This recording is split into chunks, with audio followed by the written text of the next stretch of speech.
అందరికీ నమస్కారం. భారత ప్రధాని నరేంద్ర మోడీ గారు వారణాసికి వెళ్లారు. అక్కడ వారిచ్చిన ఉపన్యాసాన్ని ఈ వీడియోలో తెలుగులోకి అనువదించి మీకు అందిస్తూ ఉన్నాం. వీడియో పూర్తిగా చూడండి. వీడియో నచ్చితే వెంటనే ఒక లైక్ కొట్టండి. మీరు కొట్టే లైక్ వల్ల మాకు ప్రత్యేకంగా వచ్చే లాభం అంటూ ఏం లేదు. మీరు లైకులు కొట్టడం ద్వారా, కామెంట్ సెక్షన్లో మీ అభిప్రాయాలు రాయడం ద్వారా మరిన్ని ఇలాంటి వీడియోస్ మేము చేయాలనే ఉత్సాహం మాకుంటుంది. అంతే. ఇక భారత ప్రధాని నరేంద్ర మోడీ గారు మాట్లాడిన ఆ హిందీ ఉపన్యాసాన్ని పూర్తిగా తెలుగులోకి అనువదిస్తూ ఉన్నాను. హర హర మహాదేవ్. వణక్కం కాశీ, వణక్కం తమిళనాడు. తమిళనాడు నుండి వచ్చేవారు ఆర్టిఫిషియల్ ఇంటెలిజెన్స్ టెక్నాలజీని ఉపయోగించి మీ ఇయర్ ఫోన్లను మొదటిసారి ఉపయోగించమని నేను వారిని అభ్యర్థిస్తూ ఉన్నాను. వేదికపై ఆసీనులైన ఉత్తరప్రదేశ్ ముఖ్యమంత్రి యోగి ఆదిత్యనాథ్ గారు, కేంద్ర మంత్రివర్గంలోని నా సహచరులు, కాశీ మరియు తమిళనాడు నుండి విచ్చేసిన పండితులు, తమిళనాడు నుండి కాశీకి వచ్చిన నా సోదరులు మరియు సోదరీమణులు, ఇతర ప్రముఖులు, మహిళలు మరియు పెద్దలు, మీ అందరికీ స్వాగతం. మీరంతా వందల కిలోమీటర్లు ప్రయాణించి ఇంత పెద్ద సంఖ్యలో కాశీకి వచ్చారు. కాశీలో మీరందరూ ఇక్కడికి అతిథులుగా కాకుండా నా కుటుంబ సభ్యులుగా వచ్చారు. కాశీ తమిళ సంగమానికి మీ అందరికీ స్వాగతం. నా కుటుంబ సభ్యులారా, తమిళనాడు నుండి కాశీకి రావడం అంటే మహాదేవుని యొక్క ఒక ఇంటి నుంచి మరో ఇంటికి రావడమే. తమిళనాడు నుండి కాశీకి రావడం అంటే మదురై మీనాక్షి నుంచి కాశీ విశాలాక్షి దగ్గరికి రావడం. అందుకే తమిళనాడు వాసులు, కాశీవాసుల మధ్య హృదయాల్లో ఉండే ప్రేమ, బంధం భిన్నమైనది, అద్వితీయమైనది. మీ అందరికీ సేవ చేయడంలో కాశీనగర ప్రజలు ఎలాంటి అవకాశాన్ని కూడా వదిలిపెట్టరని నాకు ఖచ్చితంగా తెలుసు. ఇక్కడి నుంచి మీరు వెళ్లేటప్పుడు బాబా విశ్వనాథ్ ఆశీస్సులతో పాటు కాశీ రుచి, కాశీ సంస్కృతి, కాశీ మధుర స్మృతులు, జ్ఞాపకాలు వీటన్నింటినీ మీ వెంట తీసుకొని వెళతారు. నేడు ఆర్టిఫిషియల్ ఇంటెలిజెన్స్ ద్వారా సాంకేతిక పరిజ్ఞానం యొక్క కొత్త వినియోగం ఇక్కడ జరుగుతోంది. ఇది కొత్త ప్రారంభం. నేను మిమ్మల్ని చేరుకోవడం సులభతరమయ్యింది ఈ ఆర్టిఫిషియల్ ఇంటెలిజెన్స్ ద్వారా. అది ఓకేనా తమిళ మిత్రులారా? సరేనా? మీరు ఆనందిస్తున్నారా లేదా? ఇది నా మొదటి అనుభవం. నేను నా భాషలో మాట్లాడుతూ ఉంటే మీ భాషలో మీరు వింటూ ఉన్నారు. ఇది ఆర్టిఫిషియల్ ఇంటెలిజెన్స్ యొక్క గొప్ప వినియోగం ఇక్కడ ప్రత్యక్షంగా జరుగుతోంది. భవిష్యత్తులో నేను దీన్ని ఖచ్చితంగా ఉపయోగిస్తాను. మీరు నాకు ప్రతిస్పందన ఇవ్వాల్సి ఉంటుంది మిత్రులారా. ఇప్పుడు నేను ఎప్పట్లాగే హిందీలో మాట్లాడతాను. తమిళంలో అర్థం చేసుకోవడానికి ఆర్టిఫిషియల్ ఇంటెలిజెన్స్ నాకు సహాయం చేస్తోంది. నా కుటుంబ సభ్యులారా, ఈరోజు కన్యాకుమారి, వారణాసి తమిళ సంగమం రైలు ఇక్కడి నుంచి ప్రారంభించాం. తిరుక్కురల్, మణిమేకలై మరియు అనేక తమిళ గ్రంథాల అనువాదాలను వివిధ భాషల్లో విడుదల చేసే అవకాశం కూడా నాకు ఈరోజు ఇక్కడ లభించింది. ఒకప్పుడు కాశీ విద్యార్థి అయిన సుబ్రహ్మణ్య భారతి గారు రాసినది కాశీనగర్ పులవర్ పెసుం ఉరైతం కంచియిల్ కెత్పాదర్క్ మరియు కరువిసేయవోం అన్నారు. కాశీలో జపించే మంత్రాలు వినడానికి ఏర్పాట్లు చేస్తే ఎంత బావుంటుందో చెప్పాలి అని చెప్పి ఆయన అనుకున్నారు. తమిళనాడులోని కాంచీ నగరం, అది ఎంత బావుండేదో ఆనాడు వారు వర్ణించారు. కాశీ నగరాన్ని, కంచిని రెండింటినీ కలిపి వారు వర్ణించారు. ఈరోజు సుబ్రహ్మణ్య భారతి గారు తన కోరికను తీర్చుకుంటున్నట్టుగా ఉంది.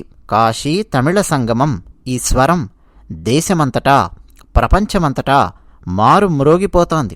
ఈ కార్యక్రమాన్ని నిర్వహించినందుకు సంబంధిత మంత్రిత్వ శాఖలు, ఉత్తరప్రదేశ్ ప్రభుత్వం మరియు తమిళనాడు పౌరులందరినీ నేను అభినందిస్తున్నాను. పోయిన సంవత్సరం కాశీ తమిళ సంగమం ప్రారంభమైనప్పటి నుంచి ఈ యాత్రలో రోజు రోజుకు లక్షలాది మంది చేరుతున్నారు.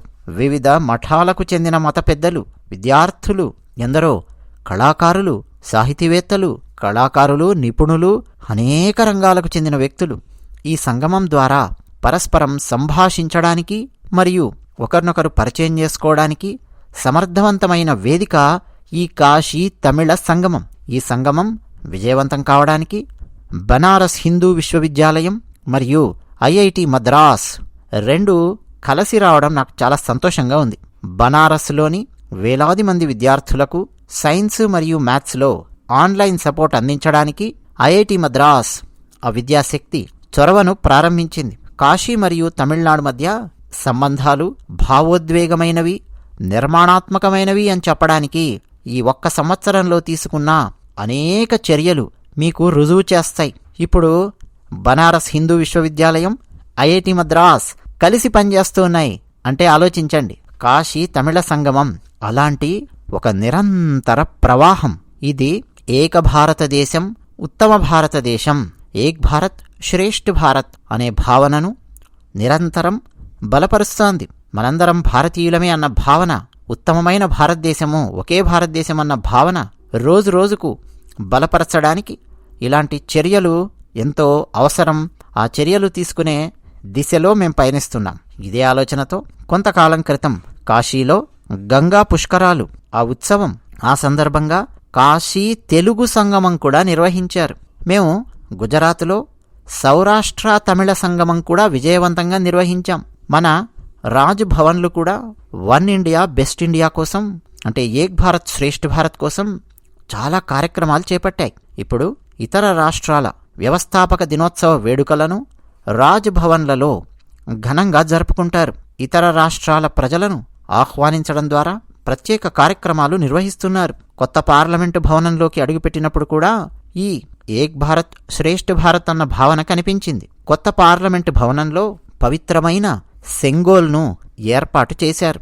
ఆధీనంలోని సాధువుల మార్గదర్శకత్వంలో ఇదే సెంగోల్ 1947లో అధికార మార్పిడికి ఒక గుర్తుగా మారింది. ఏక్ భారత్ శ్రేష్ఠ భారత్ స్ఫూర్తి ప్రవాహమే నేడు మన జాతి ఆత్మను ముందుకు తీసుకెళ్తోంది. భారతీయులమైన మనం ఒక్కటే అయినప్పటికీ మాండలికాలు, భాషలు, దుస్తులు, ఆహారం, జీవనశైలి వైవిధ్యంతో నిండి ఉన్నాం. భారతదేశం యొక్క ఈ వైవిధ్యం ఆ ఆధ్యాత్మిక స్పృహలో పాతుకుపోయి ఉంది. దీనికోసం తమిళంలో ఉన్న ఒకటి గుర్తు చేస్తాను. నేరెళ్ళం గంగై నీలమెల్లం కాశీ. ఈ వాక్యం గొప్ప రాజు, పాండ్యరాజు పరాక్రమ పాండియన్ వారు అన్నారు. నేరళ్ళం గంగై నీలమెల్లం కాశీ అని. దానర్థం ప్రతి నీరు గంగాజలం. భారతదేశంలోని ప్రతి భూమి కాశీ. మన విశ్వాస కేంద్రమైన కాశీపై ఉత్తరాది నుంచి వచ్చిన ఆక్రమణదారులు దాడి చేసినప్పుడు పరాక్రమ పాండియన్ అనే రాజు కాశీని నాశనం చేయలేమని తమిళనాడులోని తెంకాశీ మరియు శివకాశీలలో దేవాలయాలను నిర్మించాడు. మీరు ప్రపంచంలోని ఏ నాగరికత చూసినా వైవిధ్యంలో ఇంత సరళమైన, ఇంత ఉదాత్తమైన సాన్నిహిత్యం మీకెక్కడా కనిపించదు. ఇటీవల G20 సదస్సు సందర్భంగా భారత్లోని వైవిధ్యాన్ని చూసి ప్రపంచం ఆశ్చర్యపోయింది. ప్రపంచంలోని ఇతర దేశాలలో దేశమనేది ఒక రాజకీయ నిర్వచనం మాత్రమే. కానీ భారతదేశంలో దేశమంటే ఆధ్యాత్మిక విశ్వాసాలతో రూపొందించబడింది. ఆది శంకరాచార్యుల వారు, రామానుజాచార్యుల వారు లాంటి సాధువుల చేత, సత్పురుషుల చేత, సంత్ పురుషుల చేత భారతదేశం ఏకమయ్యింది. ఆది శంకరాచార్యుల వారు, రామానుజాచార్యుల వారు తమ తమ ప్రయాణాల ద్వారా భారతదేశ జాతీయ చైతన్యాన్ని మేల్కొల్పారు. తమిళనాడుకు చెందిన ఆదీనం సాధువులు కూడా శతాబ్దాలుగా కాశీ వంటి శివక్షేత్రాలకు ప్రయాణం చేస్తున్నారు. కుమార గురువర్ కాశీలో మఠాలు, దేవాలయాలను స్థాపించారు. వారు తమిళనాడు వారే. తిరుప్పానందల్ ఆదీనం ఈ కాశీకి ఎంతో అనుబంధం కలిగి ఉన్నారు. అంటే నేటికీ తన పేరు ముందు కాశీ అని చెప్పి రాసుకున్నారు. అదేవిధంగా తమిళ ఆధ్యాత్మిక సాహిత్యంలో పాదల్ పెట్రతాళం దాని గురించి వ్రాసిన ఒక వ్యక్తి, తనను సందర్శించే వ్యక్తి కేదార్ లేదా తిరుక్కేదారం నుంచి తిరునల్వేలికి ప్రయాణిస్తాడు అని చెప్పి రాయబడి ఉంది. అంటే ఈ యాత్రలు, తీర్థయాత్రల ద్వారా భారతదేశం వేలాది సంవత్సరాలుగా ఒక దేశంగా, స్థిరంగా, అమరత్వంతో నిండి ఉంది. కాశీ తమిళ సంగమం ద్వారా భారతదేశంలోని యువతలో ఈ ప్రాచీన సాంప్రదాయం పట్ల ఉత్సాహం పెరిగినందుకు సంతోషిస్తున్నాను. తమిళనాడు నుంచి పెద్ద సంఖ్యలో ప్రజలు, అక్కడి యువత కాశీకి వస్తున్నారు. ఇక్కడి నుంచి ప్రయాగ, అయోధ్య ఇలాంటి గొప్ప గొప్ప పుణ్యక్షేత్రాలకు, తీర్థయాత్రల కోసం వెళుతున్నాం. కాశీ తమిళ సంగమానికి వచ్చే ప్రజలకు అయోధ్య దర్శనానికి కూడా ప్రత్యేక ఏర్పాట్లు చేశాము అని ఇక్కడ మేము చెప్తూ ఉన్నాం. మహాదేవుని సమేతంగా రామేశ్వరాన్ని స్థాపించిన శ్రీరాముని దర్శన భాగ్యం ఈ కాశీ తమిళ సంగమానికి విచ్చేసిన వారందరికీ అయోధ్యలో కలగబోతోంది. అది ఎంతో అమోఘం. ఇక్కడ ఒక విషయం మన పెద్దలు చెప్పారు. జానే బిను న హోయి పరతీతి, బిను పరతీతి హోయి నహి ప్రీతి. అంటే తెలుసుకోవడం వల్ల విశ్వాసం పెరుగుతుంది, విశ్వాసం ప్రేమను పెంచుతుంది. అందువల్ల మనం ఒకరి గురించి మరొకరం, ఒకరి సాంప్రదాయాల గురించి మరొకరం, మన ఉమ్మడి వారసత్వం గురించి మనందరం కలిసి తెలుసుకోవడం చాలా ముఖ్యం. అందుకే ఈ కాశీ తమిళ సంగమం మనకు దక్షిణాది మరియు ఉత్తరాన కాశీ మరియు మధురైల ఉదాహరణ ఉండనే ఉంది. 2 గొప్ప దేవాలయాలున్న నగరాలు, 2 గొప్ప పుణ్యక్షేత్రాలు.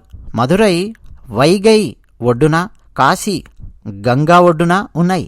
వైగై మరియు గంగై 2 తమిళ సాహిత్యంలో ప్రస్తావించబడ్డాయి.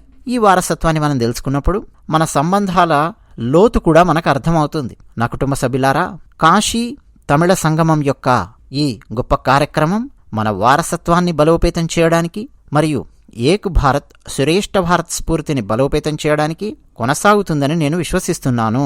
మీరందరూ కాశీలో ఆహ్లాదకరంగా గడపాలని ఆకాంక్షిస్తూ నా ప్రసంగాన్ని ముగిస్తున్నాను. అదే సమయంలో తమిళనాడుకు చెందిన ప్రముఖ గాయకుడు భాయ్ శ్రీరామ్ కాశీకి వచ్చి మనందరినీ భావోద్వేగానికి గురి చేసినందుకు హృదయపూర్వక ధన్యవాదాలు.